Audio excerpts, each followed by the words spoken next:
the formula, then we substitute that expression for V into gamma, so we'll write, instead of V squared, we'll write C minus epsilon all squared, right? And then we put the whole expression under the square root over a common denominator of C squared. You end up with this.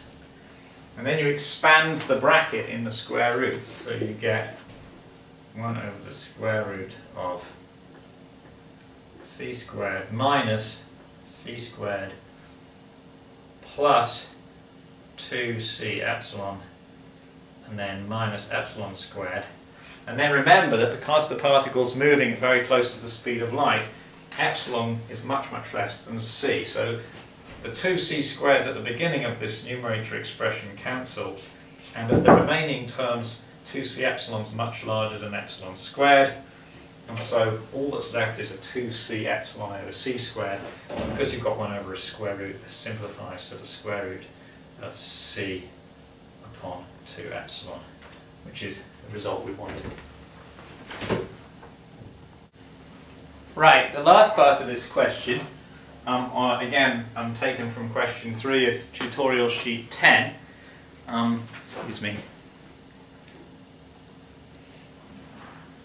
Relies on clever use of energy and momentum conservation. So one thing that we certainly have established in the course is that as long as you have the same observer making the measurements of energy and momentum of particles before compared to after some interaction or collision or decay, the total energy to that observer, as long as it's the same observer before and after, is a conserved quantity.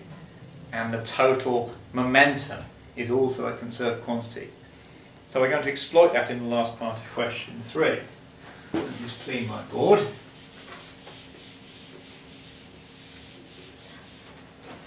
So the last part of question 3 talks about, again, a pi meson, but now the pi meson has some total energy.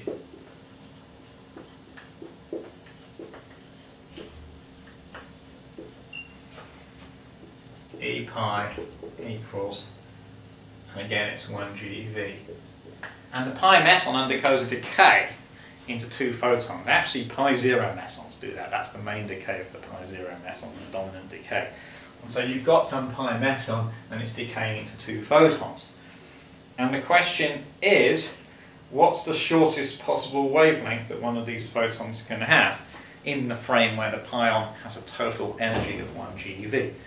Well, the mass of a pi meson, as we know, m pi from the first bit of the question, is much less than that. It's 131 MeV upon c squared. So the particle, the pi meson in this frame is clearly moving because it's got excess energy over and above its mass energy. That means it's moving. And so the first question we're going to have is, what's gamma for the photon? So, well, again, it's the same as the last bit. You have gamma equals 1 GeV divided by 0.131 GeV. Or we could just write it as the energy of the pion, E pi over m pi c squared, and not bother putting the numbers in.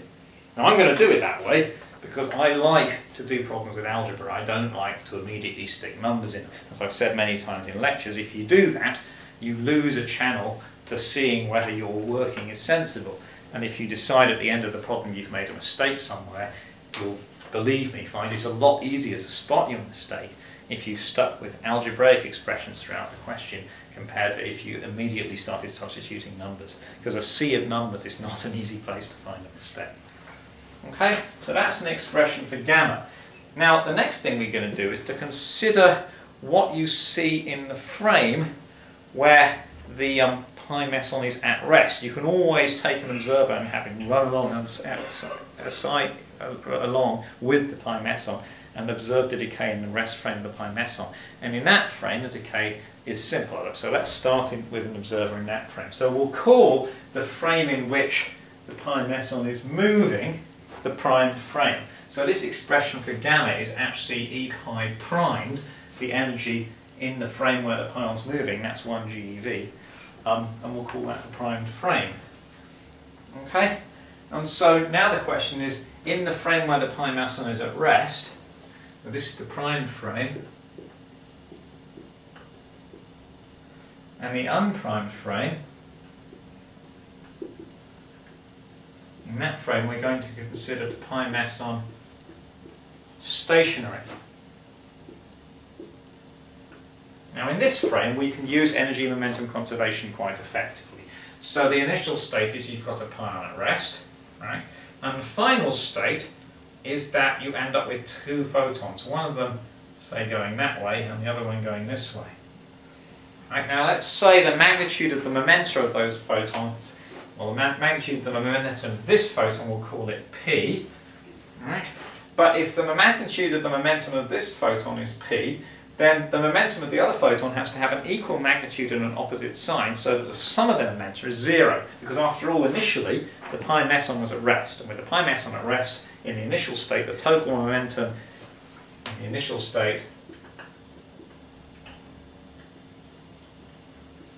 is 0, which means the total momentum must also be 0 in the final state. So if the magnitude of the momentum of this photon is 0, the magnitude, if it's P, then the magnitude of the momentum of this other photon must also be P. Alright? However, what about the energies? Let's call the energy of this photon E gamma, right? And the energy of E gamma 1 and the energy of this photon we'll call E gamma 2. But the energy of a gamma ray, what is it? Well, it's going to be a special case of the formula we did before. So E gamma is the square root of magnitude of momentum times c all squared plus m naught c squared squared. But in this case, it's a photon, so the mass of the photon is 0.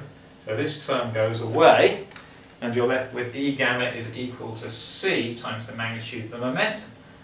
But we already know that the magnitude of the momentum of the photon is the same for the two photons. So if they have the same momentum magnitude, then they have the same energy too. So that leads you to the common sense result that the two decay photons share the energy which was stored in the rest mass of the pi meson before it decayed.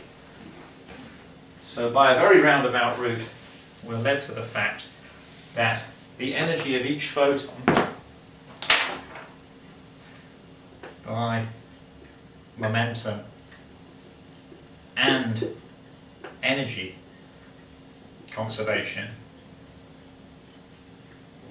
the energy of each photon is equal to the available energy, which is the rest energy of the pi meson, which is m pi c squared, divided by 2.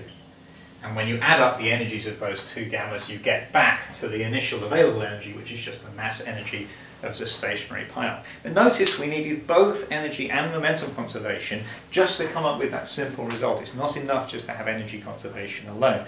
So the next thing we're going to do is take the fact that we now know in the rest frame of the pi meson what the energies of the two gammas are, to figure out the maximum possible energy of a gamma in the frame where the pi meson is not stationary but it's moving. So we'll go back to the primed frame.